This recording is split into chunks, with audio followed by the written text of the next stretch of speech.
wala kayong VEC, meron natin kayo, nandito na kayo. So, try to establish one. Now, I'm not going to multiply chapels, but we have to multiply communities. Okay? Kasi, ang mahalaga, ang communities, not chapels. Chapels are there, that's good for people to come together, but the important thing is, without the community, the chapel will be empty. Okay? Communities are important. Kaya sabi mo kahapon, the strength of the community is in every member. Kasi kahit may leader, pag walang members, wala. Kahit may parish priest, kung wala kayo kahapon, walang mangyayari. Diba?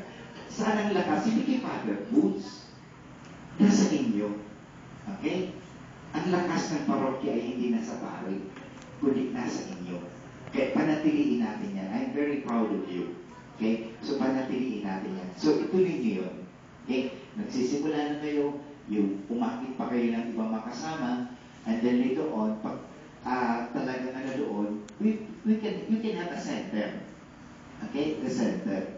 Kasi ang importante mo na ngayon ng chapel. Kasi